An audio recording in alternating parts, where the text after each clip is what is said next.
अस्सलामु अलैकुम वरहमतुल्लाहि वबरकातुहु।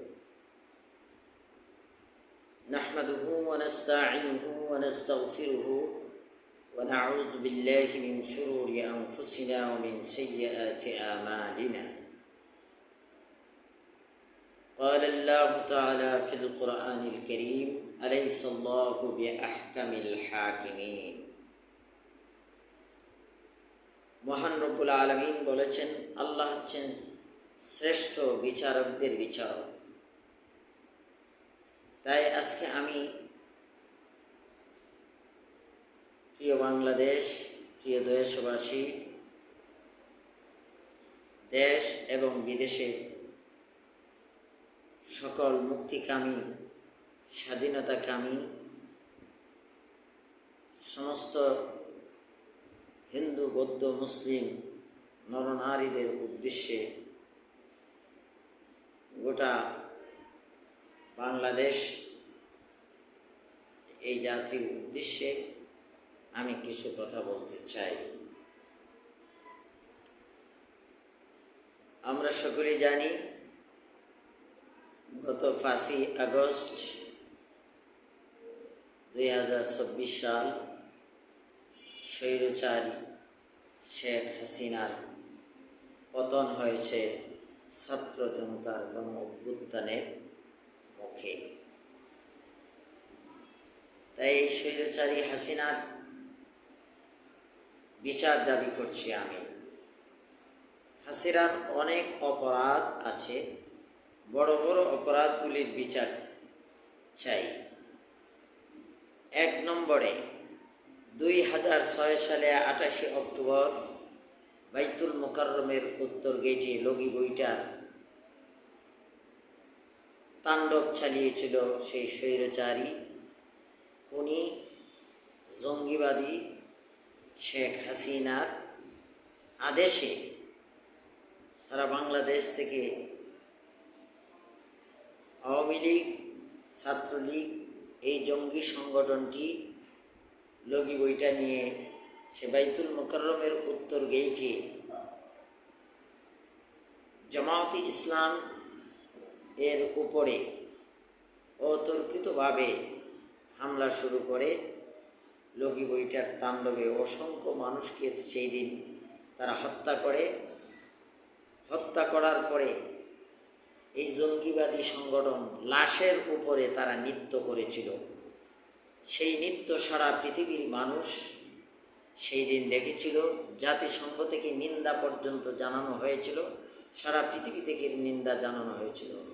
সেই 2006 সালে 28 অক্টোবরের লগি বইটার তাণ্ডবের এই হত্যাকাণ্ডের বিচার চাই। ফিলখানা হত্যাকাণ্ডের বিচার চাই, যেখানে শেখ হাসিনা ক্ষমতায় এসেই 57 জন চৌকুশ সেনা অফিসারকে, এদেশের দেশপ্রেমিক সেনা অফিসারকে মেরে সে ক্ষমতায় মসনদে আসীন হয়। সেই ফিলখানা হত্যাকাণ্ডের বিচার চাই। কেয়ারটেকার সরকারের বিধান রহিত করে এক ন্যায়তন্ত্র কায়েম করার জন্যে তথাকথিত তার দলীয় নির্বাচিত বিচারপতিদেরকে দিয়ে এই কেয়ারটেকার সরকারের বিধানটি রহিত করে আজীবন ক্ষমতায় থাকার জন্যে সেই স্বৈরাচারী শেখ হাসিনার বিচার চাই। কেয়ারটেকার সরকারের বিধান এদেশে সংবিধানের আওতাভুক্ত করতে 173 দিন অসহযোগ আন্দোলন করা হয়েছিল। সেই সময় প্রতিদিন বাংলাদেশের 14,000 কোটি টাকা লস হতো। এরপরে 173 দিন আন্দোলনের পরে 1995 সালে আন্দোলনের পরে কেয়ারটেকার সরকারের বিধান সংবিধানের মধ্যে সংযোজন করা হয়। এটাকে সে রহিত করেছে, এর বিচার দাবি। সে সংবিধান লঙ্ঘন করেছে, এজন্য তার বিচার দাবি করছে। 14 সাল, 18 সাল এবং 24 সালের বিনা ভোট, 18 সালে সে দিনের ভোট রাত্রে করেছে, আর 14 সালে সে ভোট করেছে বিনা ভোটে, সে নির্বাচিত। 24 সালে 2% ভোট হয় নাই, সে নিজে নিজে ডামি নির্বাচন করেছে। এই নির্বাচনগুলির কারণে গণতন্ত্রকে সে হত্যা করেছে, এজন্য তার বিচার দাবি করছি। অবৈধ আন্তর্জাতিক ট্রাইব্যুনাল করে যুদ্ধ অপরাধীদের বিচার, বিশেষ করে জামায়াতে ইসলামের বড় বড় নেতাদেরকে হত্যা করেছে ট্রাইব্যুনালের মাধ্যমে।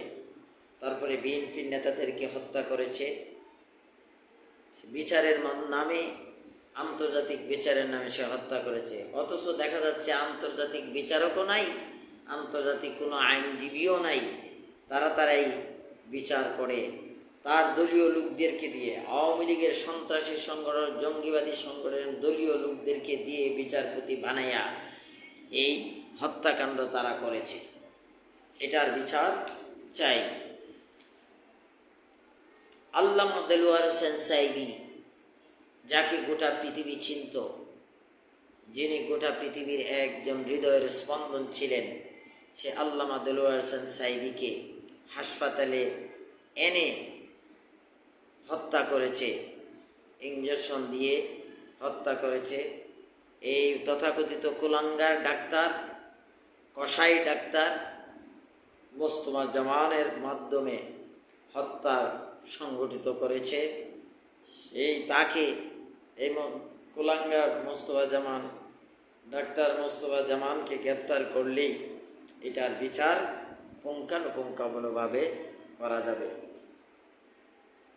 তারপরে 2024 সালে বাংলাদেশ দ্বিতীয়বার এই দেশ স্বাধীন হয়েছে। এই পবিত্র রক্তের বিনিময় এদেশ স্বাধীন হয়েছে ছাত্র জনতার আন্দোলনের ফলে। স্বৈরাচারী শেখ হাসিনা, খুনি হাসিনা, লুণ্ঠনকারী হাসিনা, মানবাধিকার লঙ্ঘনকারী হাসিনার পতন হয়েছে। সেই হাসিনার অসংখ্য ছাত্রছাত্রীদেরকে, অসংখ্য মানুষদেরকে সে হত্যা করেছে। সেই গণহত্যার বিচার চাই। মেগা প্রজেক্টের নামে সে বড় বড় প্রজেক্টের মাধ্যমে এদেশের অর্থনীতিকে লুণ্ঠন করেছে, অর্থনীতি পাচার করেছে। আজকেও আপনারা দেখেন, গতকালকে সরকার গঠিত হয়েছে, গতকাল 8 তারিখে সরকার গঠিত হয়েছে রাত্রে। এরপরে, এর আগে এবং পরে প্রশাসনের মাধ্যমে বিভিন্ন এমপি মন্ত্রীদের বাড়ি তালাশ করে দেখা যাচ্ছে সে অসংখ্য একজন কোটি কোটি টাকার মালিক, অবৈধ টাকার মালিক হয়েছে। এই অবৈধ লুণ্ঠনের মাধ্যমে এদেশের যে মানুষদেরকে দেউলিয়া করেছে, মানুষদেরকে অর্থনৈতিকভাবে ক্ষতি করেছে, এটার বিচার আমি চাই। এটার বিচার জনগণ চায়। তারপরে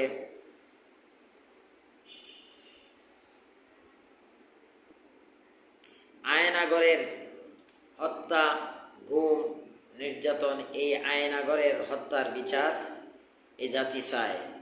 সাগর রুনির হত্যার বিচার এ জাতি চায়। ইসলামী ব্যাংক এবং ডেস্টিনি 2000-এর অর্থকে লুটপাট করার জন্য এ জাতি বিচার চায়।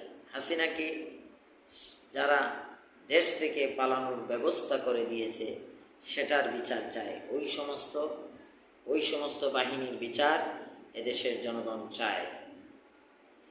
আমরা চাই হাসিনার বিরুদ্ধে যারা মামলা করবেন তাদের এখনই সময়।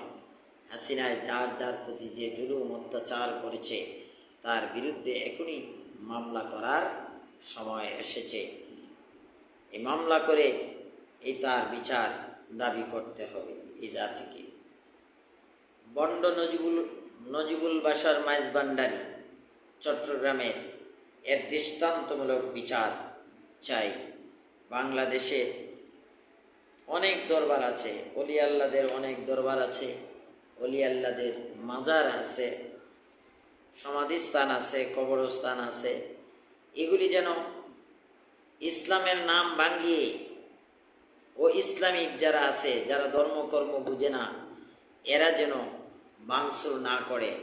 এদেরকে পাহারা দেওয়ার দায়িত্ব হচ্ছে বিশেষ করে এদেশের ইসলামী যত দল আছে সমস্ত দলের কর্মী সমর্থকরা যেন এই মাজার এবং মন্দির এগুলিকে তারা পাহারা দিবে, এগুলিতে যেন অমুসলমান অন্য নামধারীরা যেন এই দেশকে বিতর্কিত করার জন্য, এই স্বাধীনতাকে বিতর্কিত করার জন্য, এই আন্দোলনকে, গণ অভ্যুত্থানকে বিতর্কিত করার জন্য তারা যেন কোনো প্রকারেই এই সমস্ত ভাঙচুর না করতে পারে, এটার প্রতি বিশেষ করে বাংলাদেশের সবচেয়ে বড় ইসলামী দল জামাত এবং ইসলামী ছাত্র শিবির এরা যেন পাহারা দেয়, অন্যান্য ইসলামী সংগঠনের লোকেরাও যেন পাহারা দেয়, যাতে করে ওই ধরনের বিশৃঙ্খলা সৃষ্টি না করতে পারে।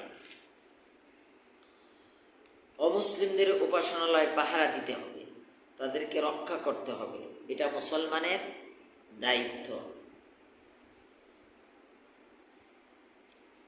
পুলিশ প্রশাসন, আর্মি, বিজিবি, তিন বাহিনী, এই বাহিনীরা যেন মানুষের উপরে, সাধারণ জনগণের উপরে, ছাত্র জনতার উপরে তাদের ন্যায্য দাবি যখনই করবে তখন যেন গুলি চালাইতে না পারে, এর জন্য কঠোর আইন বাংলাদেশে করতে হবে। এই গুলি চালানোর বিধান যেন তারা কোনো দিনই যেন মানুষের উপর গুলি চালাইতে না পারে, এর বিধান কঠোরভাবে বাংলাদেশে করতে হবে। আওয়ামী লীগ, ছাত্রলীগ এরা হচ্ছে জঙ্গি সংগঠন, এদের কোনো ধর্ম নাই, এরা নিজেদেরকে ধর্মনিরপেক্ষ মতবাদের অনুসারী নিজেদেরকে বলে পরিচয় দেয়, এরা আসলে কোনো ধর্মেরই পক্ষে নাই। এজন্য এরা এই জঙ্গি সংগঠনকে অবশ্যই বাংলাদেশে নিষিদ্ধ করতে হবে, আর না হলে এদেশের স্বাধীনতার সার্বভৌমত্ব কোনোদিনও রক্ষা করবে না। এদেশের স্বাধীনতা রক্ষা করতে হলে এদেরকে আগে এই জঙ্গি সংগঠনটিকে আগে নিষিদ্ধ করতে হবে।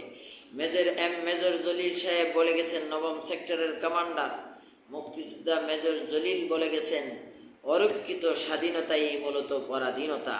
স্বাধীনতা অর্জন করা যতটা সহজ, স্বাধীনতা রক্ষা করা ততটা সহজ নয়।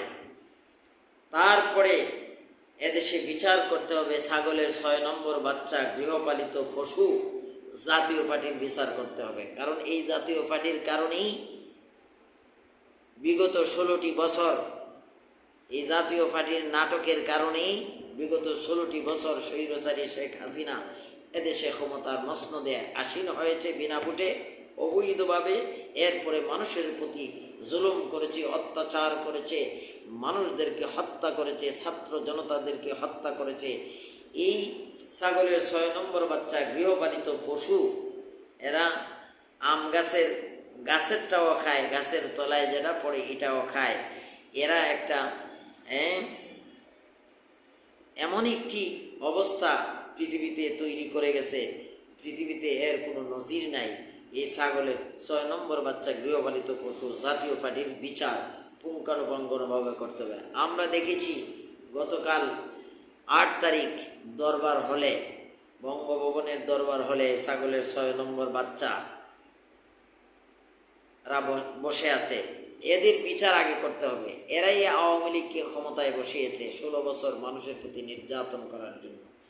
এই বাচ্চাদের বিচার অবশ্যই বাংলার জমিনে করতে হবে। সর্বোপরি আমি বলতে চাই, গোটা পৃথিবীর মানুষদেরকে, যারা আইনের প্রতি শ্রদ্ধাশীল, যারা ন্যায় ও ইনসাফের প্রতি শ্রদ্ধাশীল, তারা যেন এই শেখ হাসিনার বিচারটা, বড় বড় অপরাধের বিচারটা যেন নিশ্চিত করতে পারে। প্রয়োজনে আন্তর্জাতিক আদালতে তার এই মানবাধিকার লঙ্ঘনের, হত্যা, গুম, গণহত্যার, নির্যাতনের বিচার যেন হয়, এইটাই আমি গোটা বাংলাদেশ সহ সারা পৃথিবী মুক্তিকামী, স্বাধীনতাকামী, সারা পৃথিবীর গণতন্ত্র মনা মানুষদের প্রতি উদাত্ত আহ্বান জানাচ্ছি।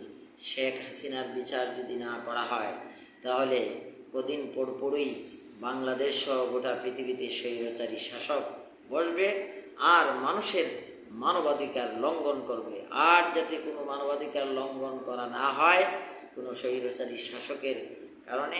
আর আমরা দেখেছি ইতিপূর্বে অনেক স্বৈরাচারী শাসক এদেশে এসেছে, আবার বিলীন হয়ে গেছে।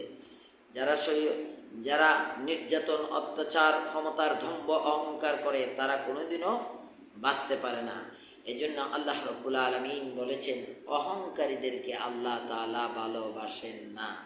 তাই আসুন এই অহংকারী, স্বৈরাচারী, খুনি হাসিনা, জঙ্গিবাদী হাসিনার বিচার যেন এই বাংলার জমিনে হয়, এটার সুব্যবস্থা বর্তমান কেয়ারটেকার বলেন, অন্তর্বর্তীকালী বলেন, তত্ত্বাবধায়ক বলেন, বর্তমান সরকারের প্রতি আমার উদাত্ত আহ্বান, এই হাসিনার সকল অপকর্মের বিচার যেন নিশ্চিত করা হয় এই বাংলাদেশে। এই আশা রেখেই আমি আমার কথাগুলি এখানে শেষ করছি। খুদা হাফেজ। আল্লাহু আকবার। বাংলাদেশ জিন্দাবাদ, জিন্দাবাদ, জিন্দাবাদ।